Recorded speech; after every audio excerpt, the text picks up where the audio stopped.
सीता के पति का नाम ले लेके नीता के पति का काम कर रहे हैं।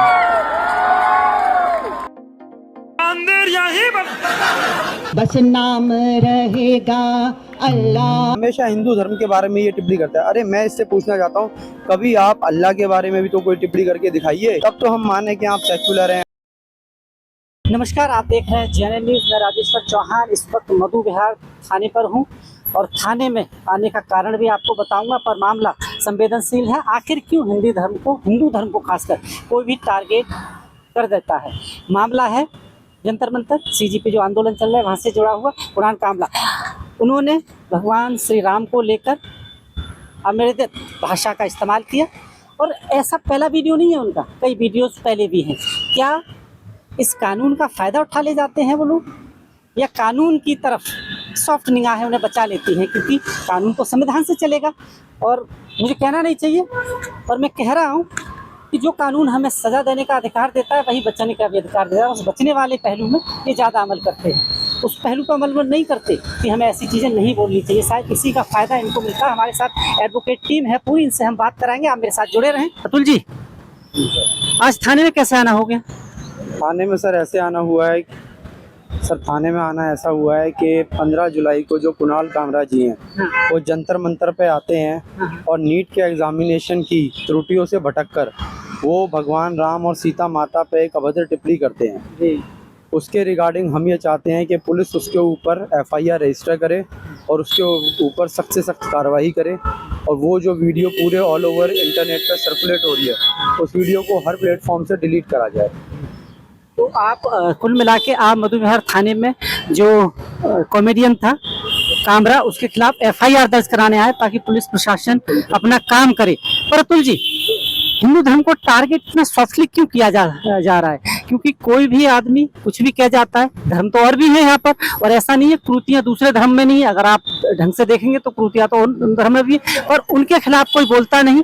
इसका रीज़न यही है कि सनातन सौम्य है और आराम से वो तन सर से जुदा वाली स्कीम शायद नहीं है, इसका फ़ायदा उठाते हैं शायद। आप सही कह रहे हैं, क्योंकि सनातन में हमें ये सिखाया जाता है कि सब धर्मों का सम्मान करें, सब धर्मों को समान रूप से देखा जाए। अन्यथा इस प्रकार की किसी भी टिप्पणी आप कभी देखेंगे ना तो सिख धर्म पर करी जाती है, और आप जानते हैं एक वर्ग विशेष के लिए तो कर ही नहीं कर सकते हैं।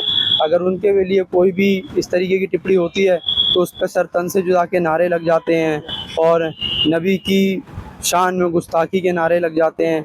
नुपुर शर्मा के ऊपर पूरा एक्शन ले लिया जाता है। वो आज भी खुल के नहीं जी पा रही हैं।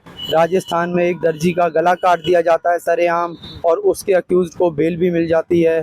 तो ये बिल्कुल इसका ये कारण तो है ही, क्योंकि हिंदू धर्म हमें ये सिखाता है कि सबके साथ समान रहें। यही एक कारण है जिसकी वजह से किसी का भी लोग महाराष्ट्र से यहाँ पे आते हैं। और इस जो ये कॉमेडियन है कुणाल कामरा, ये इसका कोई पहला इंसिडेंट नहीं है। ये अक्सर ये इस तरीके की हरकतें करता है। हर बार ये शिव जी को, पार्वती जी को, राम जी को, हमेशा हिंदू धर्म के बारे में ये टिप्पणी करता है। अरे मैं इससे पूछना चाहता हूँ, कभी आप अल्लाह के बारे में भी तो कोई टिप्पणी करके दिखाइए, कभी आप गुरु तेग बहादुर साहब जी के भी बारे में भी तो कोई टिप्पणी करके दिखाइए, तब तो हम माने कि आप सेक्युलर हैं, आप सब धर्मों को समान रूप से देखते हैं। तो अतुल जी, एक और चीज़ थी उसी स्टेज पर, जो फाउंडर हैं इस CGP के ठहाके लगा रहे थे। क्या और भी नाम आप इसमें लिखवाएंगे FIR में कि गुनहगार तो वो भी है? क्योंकि जैसे ही उसने ये जोक सुनाया और सारे ताली बजा उठे, किसी ने उसका अफसोस नहीं जताया।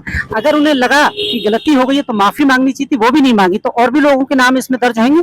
नहीं, इसमें नाम अभी कुणाल कामरा का ही है, क्योंकि उसके द्वारा ही ये टिप्पणी करी गई है। हाँ, लेकिन अभी आपने जैसे कि अभिजीत का नाम है उसका, अभिजीत दिपके का आपने बात कही है, तो उसके कुणाल कामरा की स्पीच के बाद उसने एक शब्द कहा, मैं उसके लिए कुछ कहना चाहूँगा। वो कहता है कि हम कुणाल कामरा जी को बचपन से देखते हुए बड़े हुए हैं। तो मैं ये कहना चाहूँगा कि आपने कुणाल कामरा को देखा तभी आप सड़क पर पड़े हो। अगर किसी और को आइडलाइज करा होता तो कहीं अच्छी जगह पे आप खड़े होते। आपको यहाँ सड़क पे आके पढ़ना नहीं पड़ता, आपको ये प्रदर्शन करने की कोई ज़रूरत नहीं थी। अगर आपके पास कैपेबिलिटी है, कैलिबर है, तो आप हर वो कुछ पा सकते हैं जिसके आप हकदार हैं। उसके लिए आपको यहाँ सड़कों पर उतरने की ज़रूरत नहीं है। और आप ये देखेंगे ये प्रोटेस्ट कहीं से भी नीट से रिगार्डिंग रहा ही नहीं है। अब ये आप देखिए जो वहाँ पे एक तो वर्ग विशेष वहाँ पे उस पूरी जनता को फैसिलिटेट कर रहा है। सुबह की चाय, शाम की चाय, दिन का खाना, सुबह का नाश्ता, रात का खाना दिया जा रहा है, वो एक धर्म विशेष के द्वारा दिया जा रहा है। तो इससे ये बात बिल्कुल साफ़ हो जाती है कि उनकी फंडिंग है, तभी वो लोग इतने दिन से वहाँ पे सरवाइव कर रहे हैं। वरना आप ये बताइए कौन एक ऐसा आदमी है जो बिना किसी फंडिंग के वहाँ पे सरवाइव कर सकता है। इसके अलावा एक सेंट स्टीफन कॉलेज की प्रोफेसर भी वहाँ पे आती हैं, जो कि उस मंच से खड़े होके कहती हैं कि बस नाम रहेगा अल्लाह का। ये एक नज्म है पाकिस्तान के किसी राइटर की, उस नज्म का सहारा लेके अपने दिल की बात कह देते हैं कुल मिला बनाते हैं। लेकिन उनके बारे में मैं कुछ आपको फैक्ट्स बता देता हूँ। उनके हस्बैंड खुद मुस्लिम कम्युनिटी से आते हैं, और ये जो कौन थे वो वाइस प्रेसिडेंट हामिद अंसारी, उन्हीं की फैमिली से वो बिलोंग करती हैं, तभी वो इस प्रकार का नारा दे रही हैं। अब आप समझिए कि वो एक ही स्टेज है जहाँ से प्रकाश राज आके बोलता है कि मैं जय श्री राम का नारा नहीं दूंगा, लेकिन वहीं से बोला जाता है बस नाम रहेगा अल्लाह का नारा दिया जाता है। तो इसे आप क्या समझेंगे? इसे आप सेकुलरवादी सोच समझेंगे, या आप ये समझेंगे कि सिर्फ किसी वर्ग विशेष के लिए करा जा रहा है? जी कुल मिला के अगर देखा जाए तो जितने एंटी सरकार जो एलिमेंट्स थे वही इस स्टेज पे नजर आ रहे हैं, क्योंकि सरकार का और जो आंदोलन जीबी जिन्हें कहा जाता है वही सारे हैं। क्योंकि सरकार अगर बाकी दम है इस आंदोलन में तो सरकार की तरफ से भी किसी को आना चाहिए, उन्हें भी लगना चाहिए कि अच्छा चीज तो सही है। कहीं ना कहीं सरकार इसीलिए दरकिनार कर रही है इसको, क्योंकि इसमें दम नहीं है। बिल्कुल, आप देखिए इसमें जितने भी प्रदर्शनकारी हैं वो JNU के प्रदर्शन में भी वही थे, जामिया मिलिया इस्लामिया के भी में भी वही थे। तो ये सब वही लोग हैं। ये एक लॉबी है जो हिंदू धर्म को टारगेट करती है, बार बार अनेक प्रकार से अलग अलग तरीके से हिंदू धर्म को टारगेट करते हैं। हर बार इनका यही काम है कि हिंदू धर्म को टारगेट करना, उनको नीचा दिखाना, अभद्र टिप्पणियाँ करना, उनके ऊपर सटायर मारना, ये बोलते हैं सटायर। मैं आपको बताना चाहूँगा, जिस प्रकार कॉन्स्टिट्यूशन का आर्टिकल 19(1)A आपको ये आज़ादी देता है फ्रीडम ऑफ स्पीच की, बट आर्टिकल 19(1)B है वो आपके फ्रीडम ऑफ स्पीच को एक रोक भी देता है कि आपकी जो स्पीच है वो कभी भी इस तरीके की नहीं हो सकती। स्पीच का भी एक दायरा है अपना, एक लक्ष्मण रेखा है कि उसको नहीं लांघ सकते आप। आजादी है पर इतनी आजादी भी नहीं। आज़ादी का सहारा, बोलने की आज़ादी का सहारा लेके ऐसा नहीं है कि आप किसी धर्म को नीचा दिखाओ, किसी आदमी को नीचा दिखाओ। ये क्लियरली आपके कॉन्स्टिट्यूशन के आर्टिकल 19(1)B में कहा गया है। अगर मैं अतुल जी ये कहूँ सीधा सीधा, ये तो संविधान का भी उल्लंघन है दिया जाए, क्योंकि बाबा साहब ने हर वर्ग को हर धर्म के साथ जीने का अधिकार दिया है। अगर आप एक धर्म का उल्लंघन कर रहे हैं तो ये तो संविधान का भी उल्लंघन है कहीं ना कहीं। उसमें बाबा साहब ने जो लिखा है उसका भी उल्लंघन कर रहे हैं आप एक धर्म को टारगेट करके। अच्छा, एक सवाल ये है मेरा, अगर पुलिस नहीं सुनती है, क्योंकि पुलिस जैसा आप कह ही चुके हैं कि पुलिस इतनी आसानी से तो काम करती नहीं, तो कोर्ट का सहारा लिया जाएगा इसमें FIR दर्ज कराने के लिए अगर नहीं मानती है पुलिस? कोर्ट का सहारा लिया जाएगा, बट हमें लगता है क्योंकि वो एक लेंथी प्रोसेस है, हम आज शाम तक रात तक यहीं बैठेंगे जब तक पुलिस यहाँ पे FIR का रजिस्ट्रेशन नहीं करती है। क्योंकि हम उनसे कोई भी ऐसा कार्य करने के लिए कह नहीं रहे हैं जो कि उनकी अथॉरिटी में नहीं आता या वो कर नहीं सकते। ये इसमें सेक्शन 192, 196, 299 तीनों कॉग्निजेबल ऑफेंस के सेक्शन है। कॉग्निजेबल ऑफेंस में पुलिस के पास कोई राइट नहीं है प्रिलिमिनरी इंक्वायरी करने का। पुलिस का राइट होता है इन्वेस्टिगेशन का। FIR के रजिस्ट्रेशन के बाद इन्वेस्टिगेशन शुरू होगी और पुलिस अपनी इन्वेस्टिगेशन कर सकती है। हम उन्हें ये बिल्कुल नहीं कह रहे हैं कि आज आप जाके कुणाल कामरा जी को अरेस्ट कर लीजिए। हमारा सिर्फ इतना सा मानना है कि जो उन्होंने अभद्र टिप्पणी करी है और जो कि हमारे कानून के हिसाब से गलत है, आप उसके अगेंस्ट उन सेक्शंस में हमारी FIR को रजिस्टर कीजिए। इस बीच कुणाल कामरा जी सार्वजनिक बिना शर्त माफी मांगे तो क्या मामला सेटल हो सकता है? देखिए, माफ़ी तो उन्हें वैसे भी मांगनी ही पड़ेगी।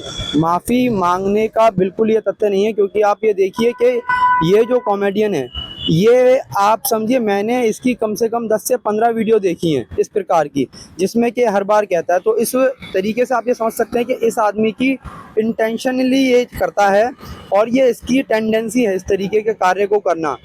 अदरवाइज़ कोई एक बार गलती कर सकता है, बार बार करे हुए काम को आप गलती कंसीडर नहीं करोगे तो उसके ऊपर कानूनी एक्शन तो लिया जाना ही चाहिए। उसके अलावा जो हमारी आज की कंप्लेंट है उसमें भी हम यही बोल रहे हैं कि उस वीडियो को हटाया जाए, कुणाल कामरा के अगेंस्ट एक्शन लिया जाए, FIR रजिस्टर करी जाए और इसके साथ साथ वो एक पब्लिक अपॉलॉजी की वीडियो भी अपने सोशल मीडिया हैंडल से पॉडकास्ट करें। ठीक है, और हमारे साथ हैं जनाब। कैसे देख रहे हैं आजकल कानून? आप लॉयर हैं इसलिए आपसे पूछने का बनता है, ये कानून थोड़ा सॉफ्ट भी है, थोड़ा हार्ड भी है। सॉफ्ट वाले सॉफ्ट वाला फायदा उठा लेते हैं, हार्ड वाले हार्ड का। तो इसी वजह से ये सारी चीजें हो रही है, क्योंकि सजा जिसे कहा जाए ना कि एक निशानदेही पर ऐसी होनी चाहिए कि आगे के लिए भी लोग डरें। ऐसा हो नहीं रहा है खासकर। नहीं, देखिए, इससे पहले जैसे अतुल जी ने बताया उसी को मैं कंटिन्यू करता हूँ कि देखिए, कानून सॉफ्ट है या हार्ड है इससे कोई लेना देना नहीं है। अब कानून जो है संविधान के दायरे में, हम जो कंप्लेन लिख रहे हैं वो संविधान के दायरे में लिख रहे हैं। हमारी यहाँ पर जो कंप्लेन है FIR में कि एक वर्ग का धार्मिक भावना आहत हुई है, ठीक है जी। और जो BNS सेक्शन जो है उसको मिस्टर कामरा ने वॉयलेट किया। उन्होंने सीधा कहा कि जी राम जी के बारे में कहा और सीता माता के कहा, तो इससे हिंदू धर्म की भावना आहत हुई है। और जो संविधान हमें अधिकार देता है कि अगर इस तरह से कोई भी छेड़छाड़ करे तो उसके अगेंस्ट में FIR या कोई भी कंप्लेन हम आगे इनिशिएट कर सकते हैं। तो अच्छा, मैं आपसे ही जानना चाहता हूँ, और भी FIR कहीं कहीं राज्य में, हमारे पूरे भारत में कहीं हुई है उनके खिलाफ, या पहला कदम आप उठा रहे हैं? अभी तक कोई नॉलेज में है ऐसे? ये तो हम अपने से कंसर्न कर सकते हैं। वैसे काफी चीजें चल रही हैं, कुछ लीगल नोटिस भी गए हैं, मतलब लोगों ने किया भी है, बट हमारा फोकस तो अपने से है। जो हमने जो मतलब पाया अपेरेंटली वही उसी पे हम लोग आगे कार्रवाई करना चाहते हैं। जनाब, कैसे देख रहे हैं इस सारी चीजों को? क्योंकि कोई भी आता है और खासकर धर्म को लेकर कुछ भी बोल जाता है, खासकर हिंदू धर्म को लेकर, बाकी धर्म पर वो चुप खामोशी साथ लेते हैं। मेरा मानना तो ये है कि हमें किसी धर्म के बारे में कुछ गलत नहीं बोलना। बाकी ये प्रोटेस्ट एजुकेशन के लिए था, पर ये एजुकेशन से हटकर पॉलिटिकल प्रोटेस्ट बनता जा रहा है। सब अपने अपने अपने व्यू देते जा रहे हैं, अपने धर्म को प्रमोट करने जा रहे हैं और हिंदू धर्म के खिलाफ कुछ गलत बोलते ही जा रहे हैं। जो ये गलत है, हमारी भावनाओं को हाथ पहुँचती है और हिंदू धर्म की भावनाओं को हाथ पहुँचती है, तो ये चीज़ें गलत है। मेरा मानना तो यही है कि किसी भी धर्म के लोगों को, मतलब किसी के धर्म के बारे में धर्म को सब छोड़ दिया जाए। आप मुद्दों पर बात करिए सीधे सीधे, है ना? यही है कि अगर आप एजुकेशन के लिए खड़े हो तो आप एजुकेशन के लिए बात कीजिए, बच्चों के लिए बारे में बात कीजिए, नीट के बारे में बात कीजिए। तो ये थे एडवोकेट अतुल और उनकी टीम। उन्होंने बताया कि वो FIR कराने आए हैं, और FIR अगर नहीं होती है तो शाम तक वो यहीं पर हैं। उसके बाद कानूनी जो पहलू और हैं, कोर्ट से लेके दुनिया भर के पहलू हैं उनके पास, क्योंकि वो लॉयर हैं, हमसे ज़्यादा अच्छा जानते हैं कानून को, कि कैसे इस पर अमल किया जाएगा। क्या वाकई पुलिस वैसे इतनी आसानी से काम करती नहीं है, कि वाकई पुलिस काम करेगी, FIR दर्ज करेगी, क्योंकि मामला तो भावनाओं से जुड़ा और भावनाओं तो आहत हुई हैं। आप देख लीजिए, एक धर्म वो भी है जिसके खिलाफ कोई बोलता नहीं। नुपुर शर्मा आज भी घुट-घुट पे जी रही हैं। सिर्फ उन्होंने कुछ कोड किया था, अपनी तरफ से कुछ नहीं बोला, उसकी सजा उन्हें आज भी मिल रही है। पर हिंदू धर्म को कोई भी आके टारगेट कर जाता है और घूमता है खुला। और शायद हो सकता है आने वाले टाइम में उनको बहुत सारे शोज भी मिल जाए, जिस वजह से उन्होंने किया है। अब देखना ये होगा, ये जो FIR और कुरान कामला या कानूनी प्रक्रिया में फंसते हैं या नहीं। आप देख रहे हैं JNN न्यूज़। बहुत बहुत धन्यवाद।